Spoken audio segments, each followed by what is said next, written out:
We are talking about light. Light एक ऐसा energy का फॉर्म होता है जो हमें चीज़ों को देखने की एक सेंसेशन पैदा करता है, जिससे वो लाइट आती है या जिससे रिफ्लेक्ट होती है। जैसे ये एप्पल और सन दोनों ही हमें दिखाई देंगे। ल्यूमिनस वो होते हैं जो खुद की लाइट एमिट करते हैं, जैसे यहाँ पर सन होता है, और नॉन ल्यूमिनस वो जो दूसरों की लाइट को रिफ्लेक्ट करके दिखाई देते हैं, जैसे एप्पल आपका यहाँ पर दिया हुआ है। Now we talk about the property of light.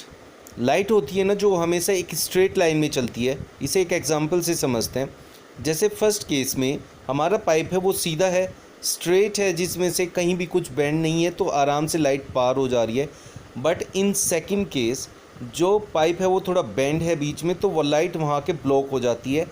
Therefore we can say that light always travel in a straight line. Light straight line में ट्रैवल करती है, इसी वजह से जो लाइट का सोर्स होता है वो हमेशा किसी भी ऑब्जेक्ट के बीच में आने की वजह से उसका एक शार्प शैडो क्रिएट करता है, जैसे कि आप फिगर में देख पा रहे हैं। Now light has dual nature. It consist of wave nature as well as particle nature. जो वेव नेचर होता है, इट मीन्स दैट कि उसको ना किसी भी मीडियम की रिक्वायरमेंट नहीं होती है, because it consist of electromagnetic waves. तो ये किसी भी मीडियम से पास हो सकता है, सॉलिड, लिक्विड, गैस, और इवन ये वैक्यूम में से पास हो सकता है। जबकि इसका पार्टिकल नेचर ये कहता है कि जो हमारी लाइट होती है वो बहुत छोटे छोटे पार्टिकल्स की कंपोज होती हैं, जो कि बहुत स्पीड से एक स्ट्रेट लाइन में ट्रेवल करते हैं। Common phenomena of light are twinkling of stars, formation of rainbow, etcetera. The process of sending back the light rays which falls on surface of an object is called reflection of light. We can say that it is a bouncing back of light. अब जिस medium से light आ रही है, टकराने के बाद उस surface से वापस उसी साइड चली जाती है। इस तरीके से रिफ्लेक्शन ऑफ लाइट में दो तरह की रेज होती हैं, एक आने वाली, एक जाने वाली। जो आती है उसको इंसिडेंट रे कहते हैं, और टकरा के वापस जाती है उसको रिफ्लेक्टेड रे बोला जाता है। यहाँ हमारा जो सरफेस है जिस पर लाइट आती है और रिफ्लेक्ट होती है, वो जितना शाइनी और पॉलिश्ड होता है उतना ही बेस्ट वो रिफ्लेक्ट होता है। सिल्वर मेटल जो होता है हमारा बेस्ट रिफ्लेक्टर ऑफ लाइट बोला जाता है। अब हमारे पास अगर एक अकेली लाइट आती है तो उसको रे ऑफ लाइट कहते हैं, और बहुत सारी रे जब इकट्ठी हो जाती है तो उसको हम बीम ऑफ लाइट बोलते हैं। अब आगे हम बात करेंगे एंगल ऑफ रिफ्लेक्शन एंड उसमें कौन कौन से लॉज अप्लाई होते हैं। चलिए अब उनको देख लेते हैं। O is the point of incidence, जहाँ ये लाइट आके टकराती है और रिफ्लेक्ट होके वापस जाती है। हमारी डॉटेड लाइन जो है उसको हम नॉर्मल कहते हैं, जो कि हमारे सरफेस से 90 डिग्री का एंगल बनाती है। इंसिडेंट रे और नॉर्मल के बीच में जो एंगल बनता है that is angle of incidence, और उसको स्मॉल आई से डिनोट करते हैं।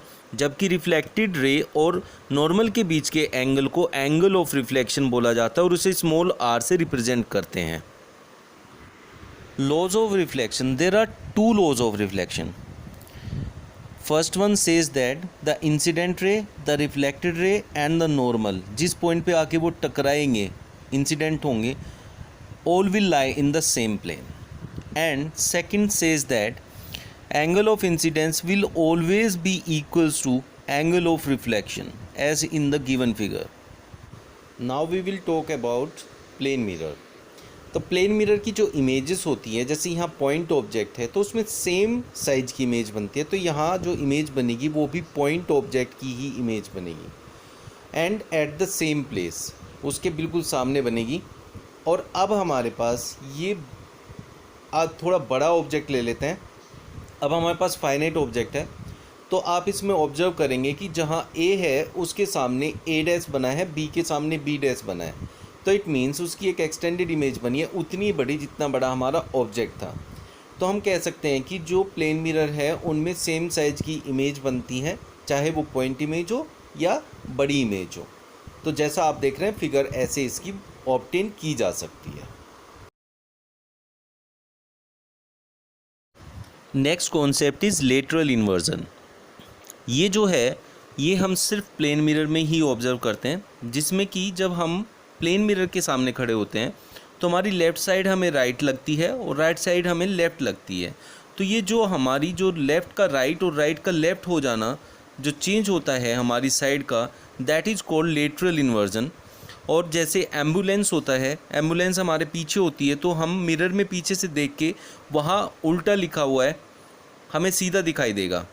तो इस तरीके से हम उसका यूज़ कर सकते हैं लेटरल इन्वर्जन का अपने डेली यूज़ में। So this is called lateral inversion. Now we will talk about the characteristics of an image found by a plane mirror. First one is कि जब भी प्लेन मिरर में कोई इमेज बनेगी तो वो हमेशा वर्चुअल होगी और उसको हम स्क्रीन पे नहीं रिसीव कर सकते। सेकेंड वन इज़ जो इमेज बनेगी वो हमेशा सीधी होगी, कभी भी उल्टी इमेज नहीं बनेगी। Third one is plane mirror में उतने ही साइज़ की इमेज बनती है जितने साइज़ का ऑब्जेक्ट होता है, उससे छोटा या बड़ा नहीं बनेगा। Next one is image formed by plane mirror is at the same distance behind the mirror. जितना वो मिरर से आगे ऑब्जेक्ट खड़ा होगा, सपोज 2 मीटर पे खड़ा है तो 2 मीटर पीछे ही मिरर के उसकी इमेज बनेगी। Image formed by plane mirror is laterally inverted. हमने लेटरल इन्वर्जन का कॉन्सेप्ट पीछे भी पढ़ा है, तो उसमें क्या है कि हमारा लेफ्ट हैंड हमें राइट हैंड दिखाई देगा और राइट हैंड हमें ऐसा लगेगा कि हमारा लेफ्ट हैंड है। जब भी हम प्लेन मिरर में इस चीज़ को देखेंगे तो ये बेसिक चीज़ है और प्लेन मिरर की सबसे बड़ी ख़ास बात यही होती है। तो इसलिए किसी भी मिरर में अगर ये प्रॉपर्टी है तो वो प्लेन मिरर ही होगा, प्लेन मिरर से अलग नहीं होगा। अगर किसी भी मिरर को देखना है कि वो प्लेन मिरर है तो ये बेसिक उसकी प्रॉपर्टी है। Please subscribe and press the bell icon.